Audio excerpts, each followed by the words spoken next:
Thanks. Be in good shape. Hey, Josh, how you doing, bro? I'm doing terrific, man. How are you today? I'm doing great. Great to be on your show, having some fun. I'm glad to have you here. I just want to sort of we'll just jump in, and I'll just sort of introduce you if that's all right. Okay, so just let me know when we're starting the recording and all that good stuff, and we'll flow from there. Okay, I'm going to start recording right now, and we'll just fire up a quick intro here.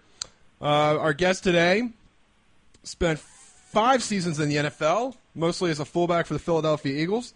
He's now working on the East Bay Edge, which is a video series to help promote the benefits of football equipment at the younger levels of the game. I'm glad to welcome Cecil Martin to the program. Cecil, thanks for spending time with us. Really appreciate it. How are you today? My pleasure, Josh Zirkle, the man, the myth, the legend. Heard all about you. I'm doing great. Being on your show makes it even greater. I appreciate that. We're going to get to the East Bay program in a little bit. I do want to ask you about some of the things going on in the NFL right now. We are in the midst of the OTA season. Certainly you're familiar with that environment, having played as a fullback. A lot of teams, they really only keep one fullback or two. What is the mindset of guys going into camps right now in May and June, trying to win jobs and trying to impress coaches in hopes of getting a roster spot in September?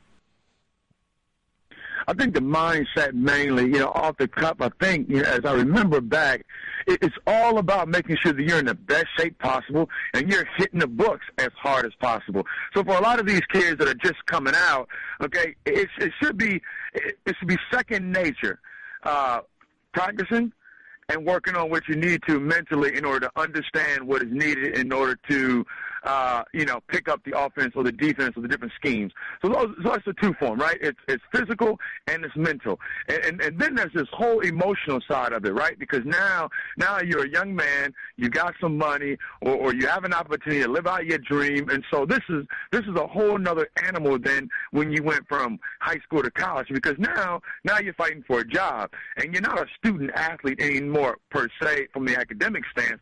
You're still a student athlete from the standpoint of what you're expected to do as far as the physical and the mental side of understanding. But the mindset right now for all of these guys is dealing with that physical, that mental, and the emotional adjustment. Now, you talked to a lot of incoming college players. You were at the Combine in the program. You interviewed quite a few of these young players coming to the league.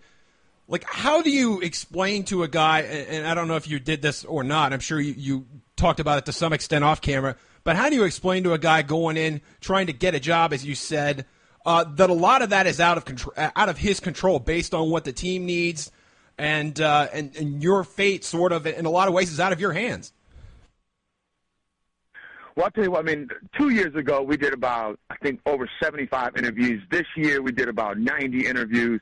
And it was never a matter of this is what you need to know. It was all about, even last year, it was what would you like to tell young people who want to get to where you're trying to get to? Who inspired you the most? And then this year it was more about, okay, well, why do you use certain types of cleats? Or why do you use certain types of pads? Why do you use certain types of gloves? What fits better? What protects you better? What feels good? So explaining to them, what they need to expect or how they need to understand some of the dynamics of the NFL, that wasn't where we were at. Because I can tell you this, all of these guys understand, and I think there's a misconception, that they do have some control, that they do have to take ownership of where they are and how they're going to approach these next 3 months, these next 6 months in order to make a team. Because at the end of the day, as long as they go in there with everything they have, then that's all they can control from that standpoint. But a lot of times, all they need is what they can do. And if you do a good enough job, well, someone is going to want you, especially if you're a draft pick and you've done everything you're supposed to. Because here's the other kicker, right? Just because you're a second, third rounder, you're a first-day guy, doesn't necessarily mean that you're better than that sixth or seventh round guy. I was a sixth-round draft pick, and I became a starter as a rookie and was a starter for 4 years. There's a lot of guys out there that don't necessarily make the adjustment like they need to, or you know what? They got picked at a certain round based on what they did, not based on what they're going to do.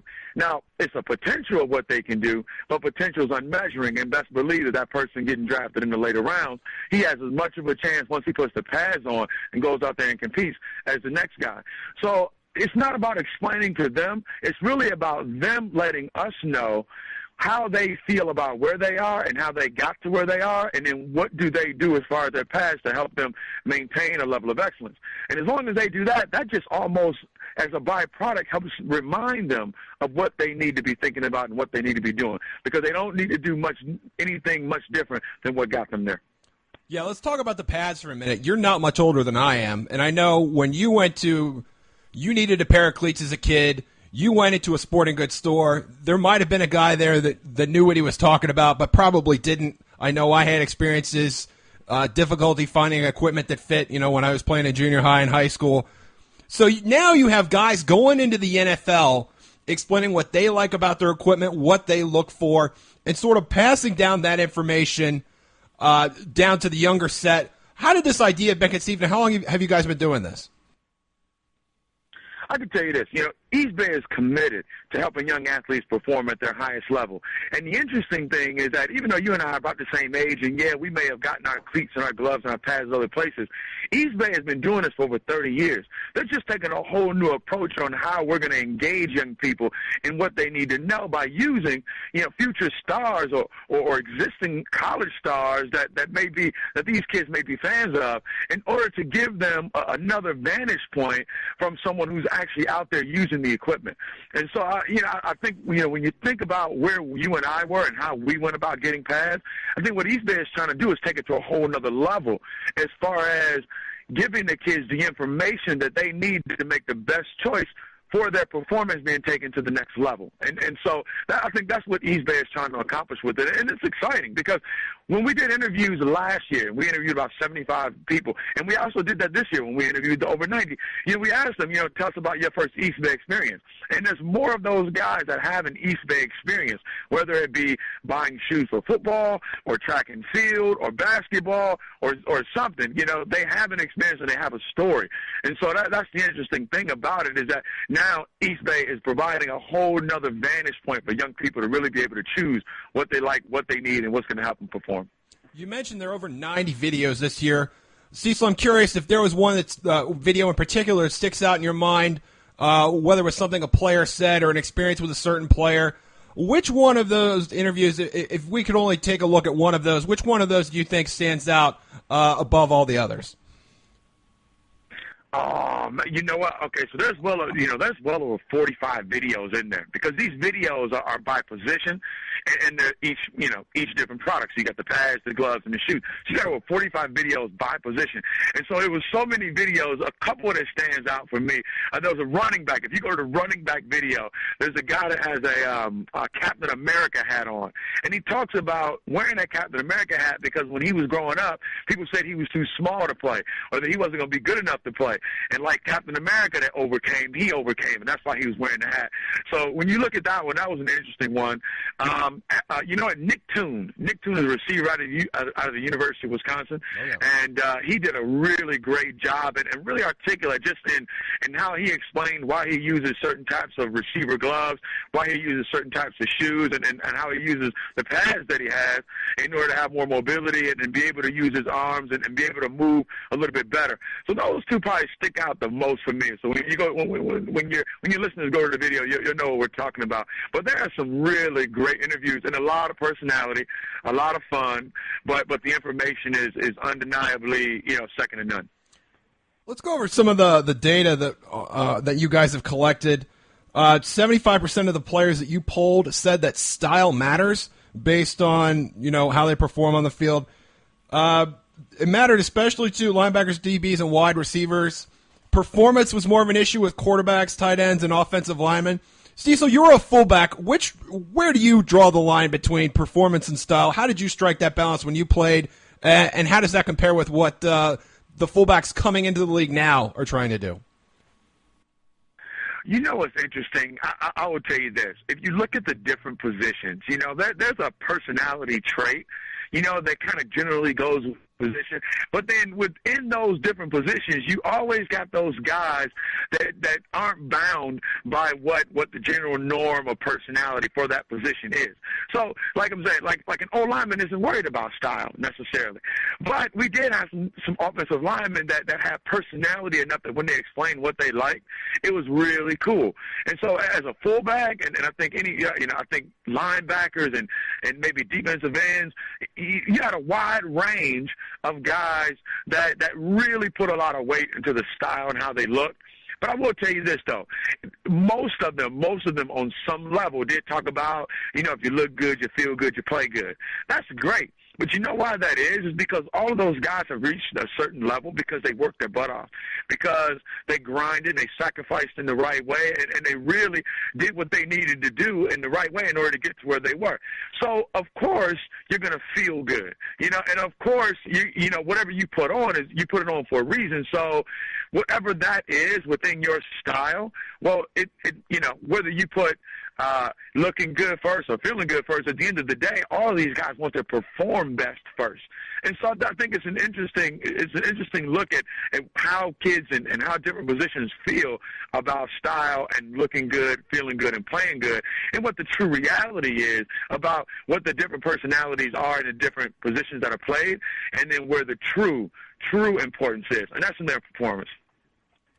The website is the East Bay Edge. You can find it at eastbay.com/theedgefootball. Cecil, before you go, I've got to ask you about the NFL's initiative to make thigh and knee pads mandatory in 2013. What is your general thought on players deciding not to wear that particular equipment at the pro level? And do you feel this really will make the game safer? Because a lot of people, and myself included, are really skeptical of that sentiment and the league sort of pushing that now. Yeah, my feeling with that is consistent with the whole promotion that East Bay is putting out there. You'll hear a lot of guys talk about the importance of protection, and you'll hear guys talk about the importance of support. And at the youth and the high school football level and the college level, there's a certain amount of pads that are mandatory that you have to wear. Right. And so my feeling with that is that it's not a bad thing. That's my first general opinion. But then as I go further as an alumni of the NFL, having played this game and engaged in that business as a professional, I think that the inclusion of the NFLPA and the inclusion of those conversations with those organizations and entities within the NFL are important, so that at the end of the day, whatever decision is made, there's been enough input put in there so that the decision that's made is one that everyone can live with and everyone's had their input into. Win or lose, what you wanted or what you didn't want, that becomes the rule, and then we all abide by it. And so I think that my feeling, number one is I don't think it's a bad thing. But on the other side of it, I think there does need to be more discussion and more input from the players and the NFLPA. I think we agree on that. Cecil, really grateful for your time. Appreciate it. Great stuff. And we'll look for you in East Bay Edge this year and probably again for years to come. Oh, man, everybody, go right there, eastbay.com/theedgefootball. Let's have some fun. And, man, I look forward to coming back on your show and talking some more football at some point. Josh, you're the man. Hey, thanks a bunch, Cecil. That was terrific. Really enjoyed that. All right, my man, me too. All right, my man, me too. All right, my man, me too. All right, my man, me